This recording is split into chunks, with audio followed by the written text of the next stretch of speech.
This is A Better Way Financial, the podcast with financial advisors and father-son team Frank and Frankie Guida. And I'm Heather Branch here with Frank and Frankie, asking for their ideas on ways that you can better prepare for your financial future. ABetterWayFinancial.com is where you can go to start the conversation with Frank and Frankie and their entire team. We also have links posted in the show notes, or again, the website, ABetterWayFinancial.com. So you fellas are businessmen. And when it comes to understanding taxes, it does feel like on an individual level that we have to approach everything from a business perspective ourselves. Absolutely. Navigating the playing field that is the tax game. But thinking about it from a business perspective, say you were to start up your own business and you wanted to figure out where to locate it, you need to think about lots of implications, including taxes. So businessman Kevin O'Leary, you know him from Shark Tank. He was shopping himself for a place to put his new data center and decided that he had to cross the state of New York off of his list. Here's what he said. The fine people of New York should ask themselves, why are we such a loser state? How are we going to attract business? It's not just the existing businesses that are fleeing out to Texas and Florida. What about new money like that I'm talking about, like a $4 billion data center? Not a chance I would put that in New York. Zero probability. Never. Hey, New Yorkers aren't losers. Take No, it not easy. New Yorkers themselves. Just the state and the policies and all that jazz. They do lose money to taxes, that's for sure. That is for sure. So thinking about the rules Mr. O'Leary was discussing, and if we were to approach our retirement as a business, guys, from a tax perspective, how do you help folks figure out the tax implications in retirement and perhaps how to reduce what we might have to give our Uncle Sam?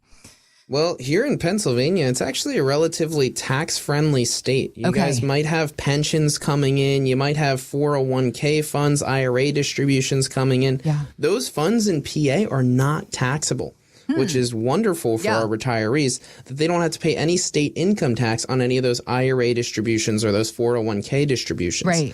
So that's helpful that they don't have to pay that in tax. Now, something that's not as positive, though, in the state of PA is when you pass away and you leave that money to your descendants. If you leave it to lineal descendants, whether it's kids or grandkids, they have to pay 4.5% in inheritance taxes. Now, that's not to be confused with income taxes. So whether that's IRA money, Roth IRA money, non-qualified money, anything that they're inheriting, even if it's a house, they're paying 4.5% inheritance taxes on it. Now, if you're giving it to your siblings, it's about a 12% inheritance tax on that or estate tax on that. And then if it's someone other than your family members, it's 15%. Now, if it's a charity, they don't have any taxes on that, but that's a little bit different. Okay. So it's not as good in that type of thing. You know, some of the states actually have none of that inheritance or estate taxes, so it can save you some money. So if you're looking at it from a business perspective and thinking, okay, well, I want to pay less in taxes here. All right, well, maybe move to one of those inheritance or estate tax friendlier states. Actually, our neighbor, New Jersey, is actually pretty good as far as the inheritance tax goes to lineal descendants. If it's going to children, there's no state inheritance taxes there. However, they do have some other taxes that aren't as good. They're not as nice to those IRAs. You have to pay taxes on those. You have to pay taxes on the RMDs and the pensions. What you're saying is, one way or another, they're gonna get us. They found a way to get our money. Uncle Sam, whether he's at the state level or the federal level, he wants to make sure that he's getting a piece of it, So it's so important to make sure that you're setting up your portfolio for success in your retirement as far as taxes go. When you're taking income out, when you're taking money out of your portfolio, taking from the right accounts at the right times, we're able to show you what that looks like. Should you take from your IRA? Should you take from your non-qualified account? Should you take from your Roth?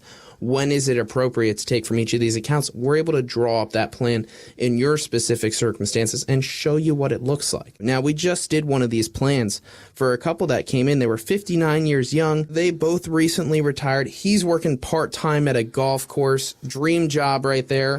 Just getting to golf whenever he wants to. I think he's doing it just because he wants to play for golf for free. I think that's a life hack right there. There it is. Just go work part-time at the golf course, make a little money, play golf whenever you want. That's Sounds pretty like awesome. a plan to me.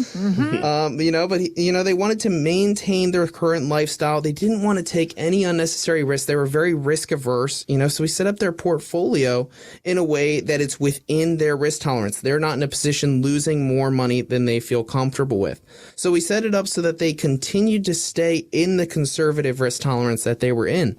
The problem is with their current portfolio, they were a little too conservative. It was pretty much no market risk. If the stock market crashed, they would go down less than 2%, but they were getting only around a 4.3% rate of return since the year 2000. So they were underperforming the market, underperforming even inflation since that time period. So we really needed to make sure that they had a portfolio keeping up with inflation so that they could live their retirement At least, right? that they wanted to do. Exactly.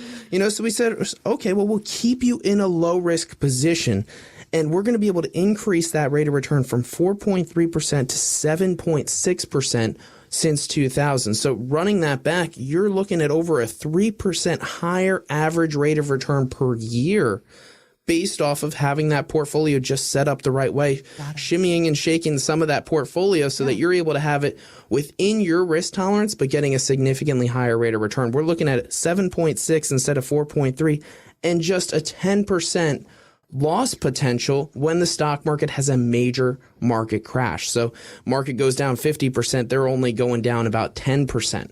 So significantly less risk than, the market overall, but still getting them a significantly higher rate of return. And by setting it up this way, we were able to show them that they were in a position that they could live a more comfortable retirement. Their current retirement needs were about $90,000 of income. Okay.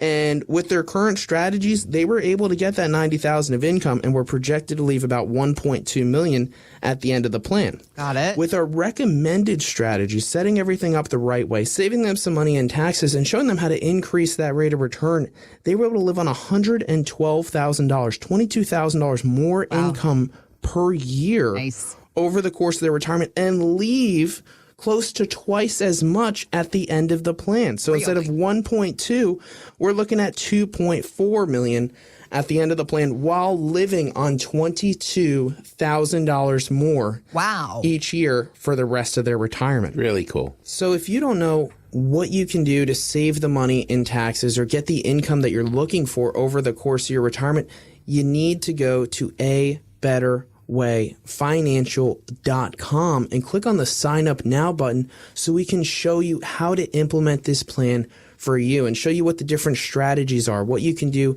to protect some of that money when the market's going down, as well as to be able to protect your portfolio from Uncle Sam and the tax man when they come calling. So feel free to go to abetterwayfinancial.com and click on that sign up now button right now.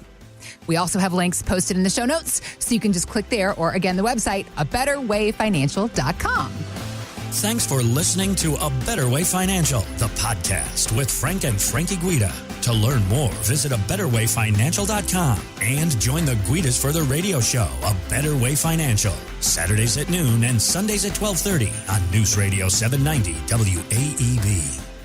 By contacting us, we'll review aspects of your retirement portfolio to include suggestions about how best to utilize estate, tax, and retirement planning strategies and other financial services, or if changing management styles is appropriate for your specific needs and objectives. Exposure to ideas and financial vehicles discussed should not be considered investment advice or recommendations to buy or sell any financial vehicle. Past performance is not a guarantee of future results. Investments can fluctuate and when redeemed may be worth more or less than when originally invested. A Better Way Financial is not affiliated with nor endorsed by the Social Security Administration or any other government agency. Annuity guarantees rely on the financial strength and claims paying ability of the issuing insurance company. Any client experiences discussed during this show are unique to that client, and they are not meant to imply or suggest you will experience the same results. Advisory services offered through A Better Way Financial. Insurance offered through licensed professionals at A Better Way Financial. Pennsylvania Insurance License number 301779.